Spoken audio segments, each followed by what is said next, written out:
បងប្អូនតាត្រីប្រឡាក់ហើយនឹងត្រីងៀតណាខុសគ្នាត្រង់ណាបងប្អូនជួយខមមិនប្រាប់ខ្ញុំផងមើលខ្ញុំចង់ដឹងចម្លើយរបស់បងប្អូនដល់ហើយនេះហើយសម្រាប់ខ្ញុំថ្ងៃហ្នឹងគឺខ្ញុំអត់បានមកធ្វើត្រីប្រឡាក់ទេគឺខ្ញុំមកប្រឡាក់ត្រីដែរប៉ុន្តែខ្ញុំប្រឡាក់ត្រីធ្វើត្រីងៀតណាបងប្អូនហើយត្រីងៀតរបស់ខ្ញុំគឺលទ្ធផលចេញមកបែបនេះគឺមានពណ៌ស្អាតហើយសាច់ឡើងរឹងតែម្ដងគឺក្រៀមល្អយើងទុកបានយូរណាបងប្អូន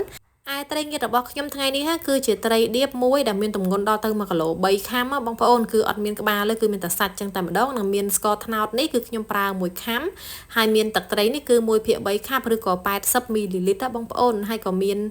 ប៊ីចេងហើយនិងម្សៅស៊ុបនេះមួយចិបអញ្ចឹងទៅហើយខ្ញុំប្រើអំបិលចំនួន30ក្រាមហើយចំណែកត្រីគឺខ្ញុំឲ្យគេវះមកបែបហ្នឹងតែម្ដងណាបងប្អូនគឺធ្វើសកាអីមកស្អាតហើយគឺថាវះសម្រាប់យកមកធ្វើជាត្រីងៀតអញ្ចឹងតែម្ដងហើយក្រៅពីត្រីងៀតដែលខ្ញុំប្រឡាក់ត្រីឌៀបហ្នឹងក៏ខ្ញុំទិញត្រីដែង3នេះមកគឺយកមកប្រឡាក់សម្រាប់ញ៉ាំពេលល្ងាចអញ្ចឹងគឺខ្ញុំហាលឲ្យតែសពបតិចទៅគឺយកទៅញ៉ាំឲ្យត្រីដែង3ក្បាលហ្នឹងណាបងប្អូនតែចំណែកត្រីឌៀបនេះវិញគឺបំណងយកមកហាលងៀតតែម្ដងគឺថាឲ្យខ្លាចជាងៀតរឹង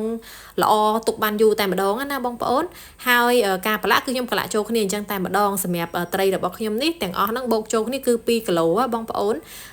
ត្រីឌៀប1គីឡូ3ខាំអញ្ចឹងទៅហើយត្រីដែងហ្នឹងគឺ7ខាំអញ្ចឹងគឺ2គីឡូគត់តែម្ដងហើយសម្រាប់2គីឡូគ្រឿងប៉ុណ្ណឹងគឺមកល្មមឆ្ងាញ់ណាបងប្អូនសូមបញ្ជាក់គ្រឿងម្ដងទៀតគឺស្ករប្រើស្ករត្នោតក៏បានប្រើស្ករសក៏បានដែរគឺឲ្យតែបានទម្ងន់1ខាំនេះគឺសម្រាប់ត្រី2គីឡូបងប្អូនអញ្ចឹងស្ករ1ខាំហើយចំណែកឯអំបិលគឺ30ក្រាមហើយទឹកត្រីវិញគឺ1/3ខាប់ឬក៏ស្មើនឹង80មីលីលីត្របងប្អូនប៊ីចេងហើយនឹងម្សៅស៊ុបវិញគឺខ្ញុំដាក់តែមួយចុងស្លាបព្រាបាយអញ្ចឹងទៅណាបងប្អូនហើយបន្ទាប់ពីខ្ញុំដាក់គ្រឿងទាំងអស់នឹងចូលគ្នាហើយគឺខ្ញុំដាក់ប្រឡាក់ត្រីគឺច្បល់តតែសពតែម្ដងនិយាយទៅការដែលយើងប្រើស្ករត្នោតរៀងយ៉ាប់ច្បល់បន្តិចបងប្អូនដោយសារតែស្ករត្នោតរៀងស្អិតដុំអញ្ចឹងបងប្អូនឃើញឃើញអត់អញ្ចឹងទៅគឺយើងប្រើពេលច្បល់រៀងយូរបន្តិចទៅស្ករនឹងរលាយคล้ายជាទឹកបែបនេះហ่าបងប្អូនអញ្ចឹងហើយគឺរៀងចុកដៃគួសមដែរហ្នឹងតែបើដាក់ស្ករសវិញគឺរលាយលឿនទេ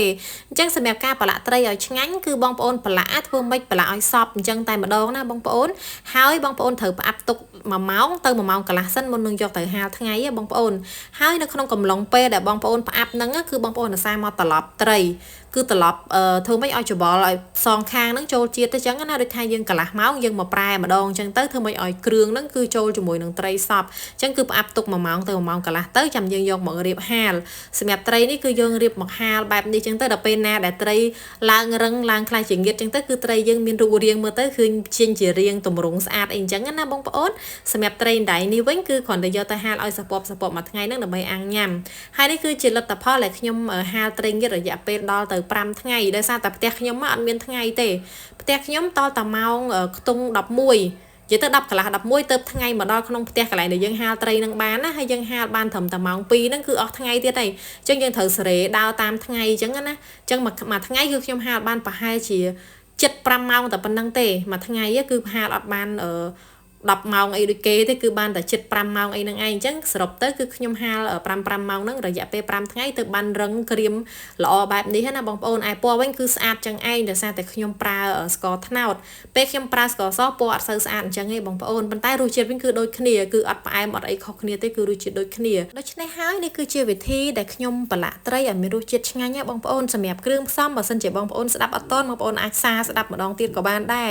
ឬក៏បងប្អូនអាចមើលនៅក្នុងសំណេររបស់ខ្ញុំដែលសរសេរនៅក្នុង post វីដេអូនេះបានណាបងប្អូនហើយបើសិនមានសំណួរអីបងប្អូនអាច comment សួរខ្ញុំបានអរគុណច្រើនសម្រាប់ការទស្សនាវីដេអូរបស់ខ្ញុំជួបគ្នានៅវីដេអូក្រោយ